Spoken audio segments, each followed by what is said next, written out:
7시 1부 예배 때 두 가정이 오셨어요.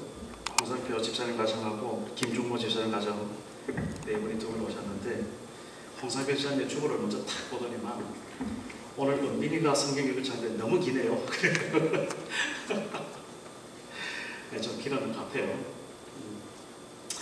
그러나 이렇게 한번 같이 읽는 이 성경, 여러분 어떠세요? 집에서 성경을 어느 정도 읽으시는지는 제가 이제 생각하는 제 마음대로니까.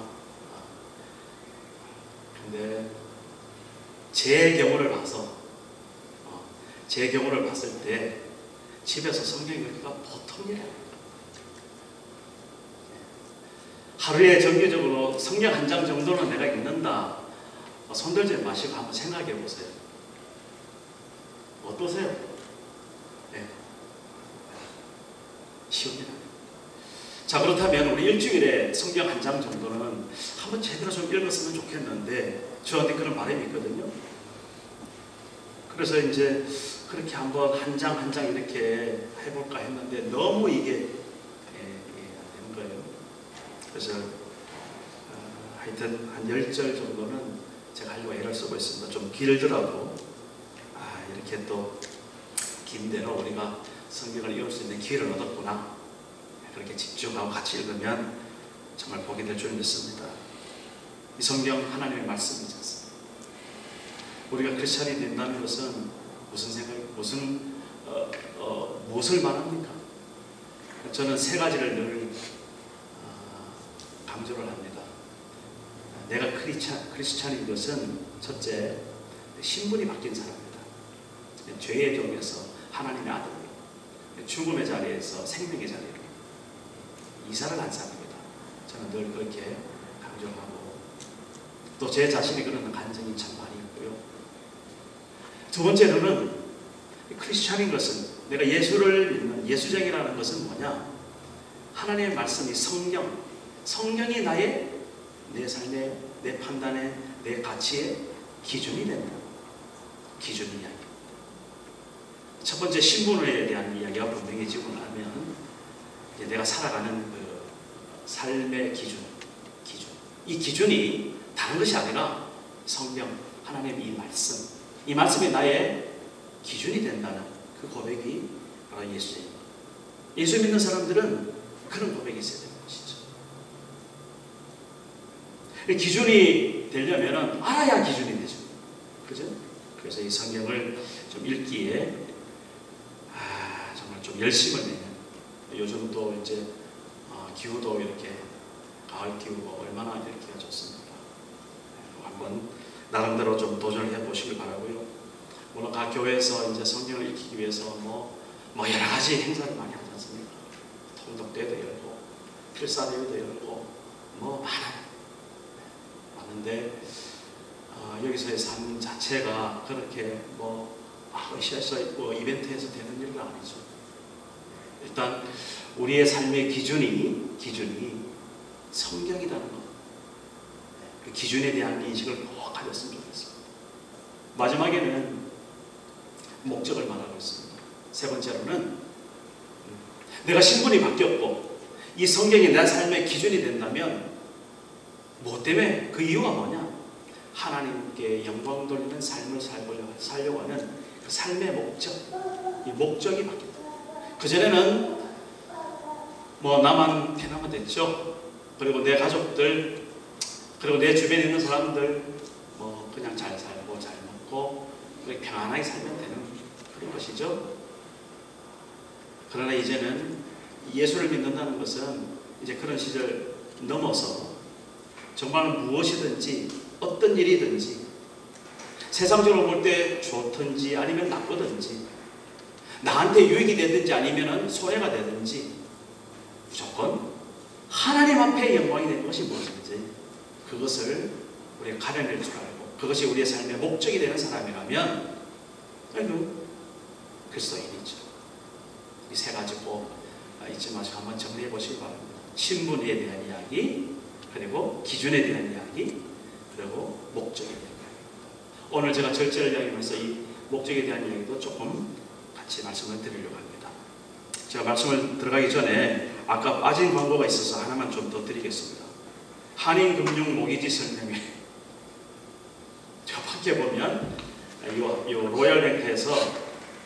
로얄뱅크에서 우리 그러니까 한국 친구가 로얄뱅크 정식 직원이 되었는데 이분 나름대로 이제 이렇게 발품을 팔아다니면서 이제 광고를 하는데 참 귀하더라고요.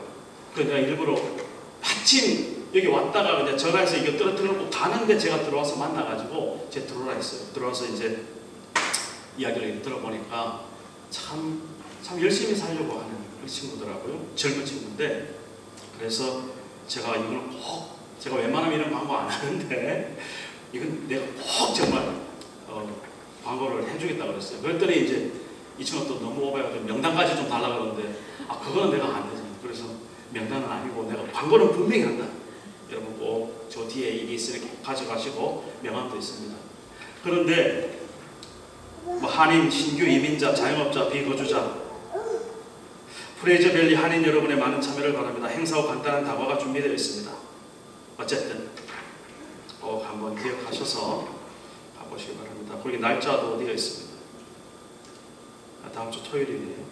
이번 돌아오는 토요일입니다. 토요일날 오후 5시부터 6시까지 1시간 있습니다. 95번 엑시트 있는 그 몰에 그 뱅크가 있는데 거기 근무한다고 그러더라고요. 제가 광고했습니다. 꼭 기억해 주시기 바라겠습니다. 한번 기도하겠습니다. 하나님께서 오늘 말씀하여 주옵소서. 우리가 성령의 열매 주님의 말씀으로 듣고 있습니다. 아버지 듣는 것에 그치지 않고 이 말씀의 은혜를 입어서 우리의 삶이 온전히 이러한 열매로 가득하게 하여 주옵소서. 오늘 저희들 절제에 관해서 함께 은혜를 나누고자 합니다. 주님, 우리 심령이 먼저 하나님 앞에 온전히 절제하는 마음으로 규모 있게 서기를 간절히 소원하오니 이 시간 주 성령께서 우리의 심령을 붙들어 주옵소서. 전하는 자나 듣는 자나 정말 하나님 앞에 영광과 찬송이 되게 하시고 은혜가 되게 하여 주옵소서. 예수님의 이름으로 기도드립니다. 아멘. 여러분 그 동화가 많이 있는데 톨스토이 동화 중에 사람에게는 어느 만큼의 땅이 필요한가 여러분 다 아시죠? 아마 다 아실 거예요. 다시 한번 제가 리마인드 해드리겠습니다. 그 사람에게는 얼마만큼의 땅이 필요한가? 그래서 이제 톨스토이가 단편의 어떤 동화를 썼어요. 그 주인공이 바흠이라는 그 농부입니다. 근데 그런 마음에 그 농부기도 해서 그렇지만 사실 그 땅 욕심이 정말 이 친구가 평상시에. 제가 이걸 이렇게 인용하면서 그 생각이 들더라고요. 지난주 우리가 온유, 그죠? 이 친구가 온유의 마음이 있었으면 하나님 앞에 땅을 기업으로 정말 받아들이면서 엄청나게 성공했을 텐데 좀 아쉽다 이런 마음을 했습니다. 어쨌든 그는 항상 비옥하고 정말 풍요로운 그런 땅을 갖기를 원했습니다.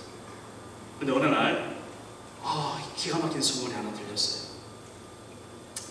그래서 그 소문을 가만히 정리를 해보니까 하루 동안에 정말 네가 가질 수 있는 만큼의 땅을 주겠다는 그런 소문인 거예요. 그래서 그 소문을 따라서 가보니까 정말 넓은 들판이 있는데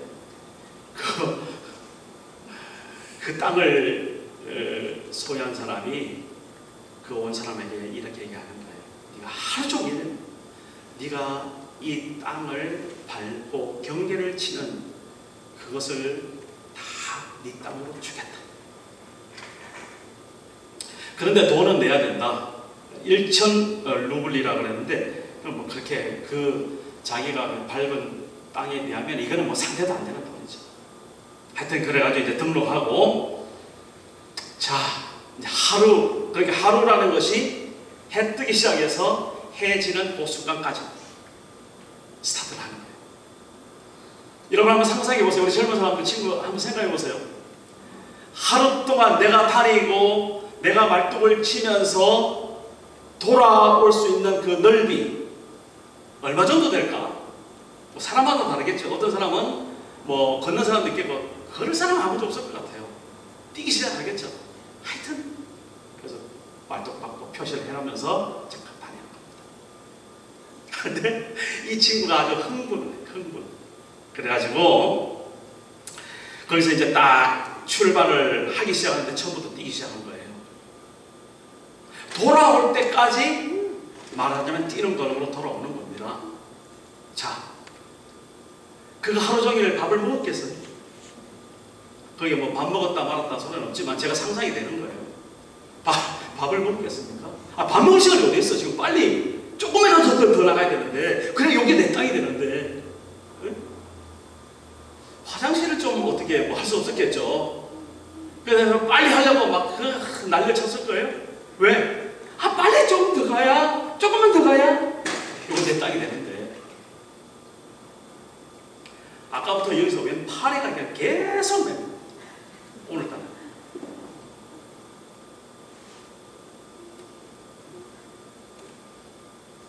저 파리를 이렇게 보면서 무슨 생각을 하는가 하면 그런 생각이 들어요. 이 해방. 말씀을 집중적으로 전하지 못하더라도 계속 이렇게 기도하시기 바랍니다. 저를 위해서 기도해 주시고 오늘 선포되는 말씀을 위해서 마음으로 기도하시면서 좀 들었으면 좋겠습니다. 제가 이렇게 방해를 했거든요. 하여튼 이 흥분한 농부가 조금이라도 땅을 좀 거두려고 더 가고. 근데 중요한 거는 뭐예요? 약속은 어떤 약속입니까? 가는 게 중요한 게 아니고 출발지까지 돌아와야 그게 이제 자기 땅이 되는 거예요. 그런데 이 친구는 조금 그래서 이제 더 이상은 안 되겠다. 마음먹고 이제 뒤돌아서는 그 발걸음 내가 참 상상이 되죠. 어쨌든 돌고 이제 오는 겁니다. 오는데 저기 출발했던 지점이 보이는 거예요. 근데 이미 보이는 그 순간 해는 니엇 넘어가기 시작하는데 문제는 본인이 이제 탈진하기 시작하는 거예요. 발걸음을 내디딜 수가 없을 정도로 흐느적거리기 시작하는 겁니다. 그래도 아니지. 내가 어떻게 오던 행운인데 내가 저기까지 정말 죽을 힘을 내서 가면 내가 달렸던 이 어마어마하고 비옥한 이 넓은 땅 이제 드디어 정말 내 것이 되는데 그걸 생각하니까 또 정신이 벌쩍 나는 거예요. 힘이 나는 거예요. 그래서 이래 정신줄이고 또 가는 겁니다. 갔어요. 근데 이제 웬만큼 다가가는데 갑자기 정신이 아득해지기 시작합니다. 순간적으로 깜깜하게 아무것도 보이지 않는 거예요. 제가 그 소설 내용이 아니고 약간씩 가미를 하는 거예요. 그래가지고 정신을 후딱 차려보니까 앞에 빡빡 보이기 시작하고 이건 뭐가 심각한 거예요. 가슴이 막 둥둥둥 뛰기 시작하고 더 이상 뭐 방법이 없고 그러나 조금만 더 하면 이제 이 땅이 내 땅이 되는데 그걸 생각하니까 또 힘이 나는 거예요. 그래서 드디어는 그 앞에까지 바로 5m 앞에까지 그때부터는 정말 우리 젊은이들 말대로 아무 생각 없이 가는데 바로 그 출발 지점 금고는 바로 2m 앞에서 그대로 폭 주저앉아가지고 다시 일어나죠. 무슨 말입니까? 그 자리에서 죽음을 당하는 거죠. 그 사람은 어떻게 됐겠어요? 그 옆에 있는 땅 주인의 하인들이 그 사람을 묻었는데 거기 보면 관을 씌워가지고 그 땅을 이렇게 옆에서 불화해서 줬는데 그 땅이 6자, 우리로 말하면 2평 땅. 거기에 그냥 목숨 끊어서 그 속에 잠들어 있는 그 농부의 모습. 한번 상상해 보시기 바랍니다. 자, 이 하나의 동화입니다. 동화. 실제로 그런 일이 있었던 건 아닙니다. 그러나 충분히 우리가 이 흥분했던 농부, 정말 땅을 갖고 싶었던 농부, 그리고 조금이라도 더 정말 최선을 다해서 살아보려고 했던 그런 농부가 아니라 바로 나라는 사실이 여러분 느껴졌으면 좋겠습니다. 나일 수 있다는 사실. 그래서 톨스토이가 그런 동화를 썼던 거죠. 바로 우리 인간의 탐욕을 고발하는, 우리 인간의 그 욕심을 고발하는 그런 동화. 야고보서 1장 15절에 욕심이 잉태한 즉 뭐를 낳는다고 했어요? 죄를 낳고, 죄가 장성한 즉, 죄가 점점 자라면 결국은 어떻게? 사망이 이른다고 했어요. 요 야고보서 1장 15절 말씀이 딱 아마 톨스토이가 이 야고보서 1장 15절 말씀 근거로 해서 이 소설을 썼던 거예요.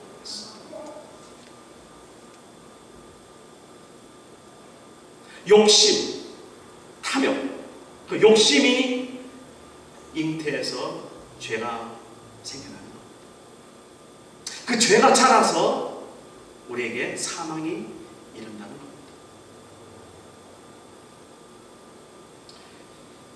인간의 어떤 절제할 줄 모르는 그 탐욕, 욕망, 그래서 고발하는 거죠. 잠언서 23장의 4절 5절 보니까요, 부자가 되려고 애쓰지 말고 그런 생각을 끊어버릴 슬기를 가져라. 제가 이 말씀을 이렇게 읽는데 우리 젊은이들이 딱 생각이 나네요. 부자가 되려고 애쓰지 말고 그런 생각을 어떻게 해라? 끊어버릴 슬기를 가져라. 지혜를 가져라. 한순간에 없어질 재물을 주목하지 말아라. 재물은 날개를 달고 독수리처럼 하늘로 날아간다. 잠언 23장입니다. 자, 이 말씀을 자칫 오해하면 우리 그러면 예수 믿어서 가난뱅이로 살아란 말인가? 여러분, 그건 아닌 것은 알죠? 이 뭘 하는 소리입니까? 하나님 제쳐두고 재물이 하나님 자리를 차지하게 되면 그만입니다. 부자가 천국에 들어가기가, 낙타가, 여러분 바늘귀 아세요? 바늘귀? 어머니들이 이렇게 바느질 하는 때 실을 이렇게 꼽는 그 바늘귀 조그마한 또 구멍이 있어요. 그거를 또 그냥 못 넣어서 그 실을 갖다 침을 탁 이렇게 해가지고 그걸 또 이렇게 또 말아가지고 안 보이는 사람은 또 이렇게 해가지고 싹 넣는다. 그 조그마한 구멍에 낙타가 들어가겠어요? 부자가 천국 가는 거는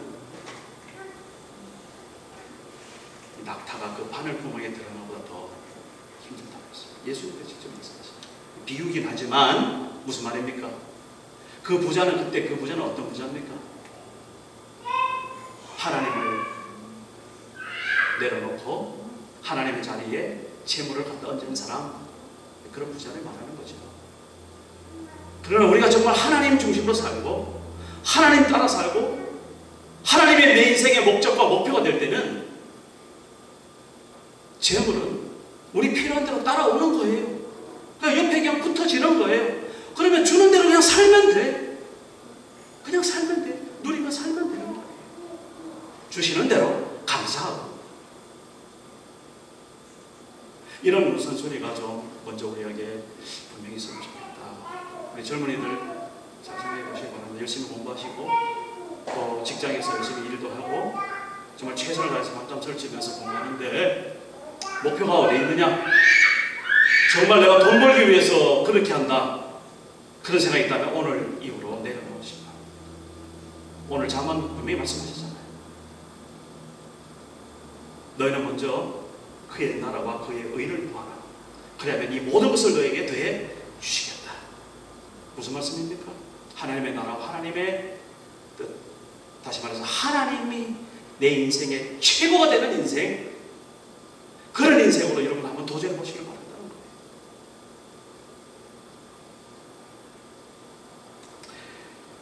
거예요. 또 그런 이야기가 있더라고요. 그건 제가 인터넷에서 한번 잠깐 읽었는데 돼지나라에서 하나님 앞에 고발을 했대요. 고발을. 뭔 고발을 했는가 하면, 인간들이 가만히 보니까 좀 미련하게 막 과식하고 막 먹는 사람들을 보고 꼭 미련한 돼지처럼 먹는다, 이런 말을 자꾸 한다는 것을 누가 들었을까? 이 돼지가 들은 거예요. 돼지들이 그 말을 딱 듣고 서로 회의를 했대요. 이거 도저히 우리 안 되겠다. 우리 명예 회복하자. 하나님 앞에 고발장을 냈답니다. 이거 판단해 주세요. 근데 하나님 판단이 어떻게 돼? 이거 제가 지금 이야기하는 거예요. 성경에 없는 이야기예요. 하나님이 어떻게 판단을 했는가 하면 돼지 피는 손을 딱 펴줬대요. 그리고 이제 앞으로는 저 미련한 돼지처럼 먹는 이런 말 쓰지 말고 저 미련한 욕심장이 인간처럼 먹는 이런 말로 써라. 그게 땅땅땅 판결된다. 내용인 즉슨 제가 읽어보니까 정말 합당하더라고요. 진짜 합당해요. 이 돼지는요, 그렇게 여러분 돼지 한번 먹이를 줘봤어요? 저희 집이 시골이라서 저 어릴 때 참 중학교 4학년 때 초등학교 4학년 5학년 때 학교 갔다 오면 꼭 그 돼지죽을 하나 줬어야 돼요. 토끼 또 이렇게 풀 뜯어주고, 그래 이제 일과가 이제 시작이 돼. 학교 갔다 와서 일과가 시작되는 거예요. 돼지죽을 주면 돼지들이 정말 그냥 원료점 가지고 먹는데 막 우적 먹어요. 정말 그 먹는 그 자체는요, 정말 보기 민망해요. 그런데 그렇게 먹던 돼지가 말이죠, 어느 순간은 절대 안 먹어요. 딱 끊어요. 그리고 저리 가서 빙빙 돌고 그냥 누워서 그냥 꼭 있어요. 그 다음엔 안만먹이 갖다 줘도 거들떠도 안 먹어. 거기 인터넷에 보니까 그 이야기를 썼던 사람이 그런 이야기. 그 돼지들은, 그 생물, 우리 동물들은 자기 위장의 70%, 80%만 차면 절대로 먹지 않는다는 거예요. 그게 내가 이해가 됐어요. 내가 돼지 먹이를 주워왔기 때문에. 안 먹어요. 아무리 맛있는 거, 아무리 향기를 갖다 줘도 거들떠도 안 먹어. 배가 고파야 먹어. 그런데 유독 우리 인간은 7, 80%로 하고 숟가락 딱 넣기가 쉽습니까? 쉽지 않습니까? 저부터도 어려워요. 저부터도. 이 보통 일 아니에요. 이만큼 찼어요. 이 100% 찼죠? 더 이상 들어갈 데 없죠? 맛있는 거 있으면 또 먹고 싶어. 그럼 이제 들어가지 않으니까 어디로 가요? 화장실 가서 토하고 와서 또 먹어. 이게 바로 인간이에요. 여러분, 개미가 몸살 걸려서 들어누웠다, 이런 상상을 해보셨어요? 절대 개미는 그렇게 부지런히 쫓아다니면서 일을 해도 할 만큼만 하는 거예요. 과로가 없어요. 과욕이 없단 말이에요.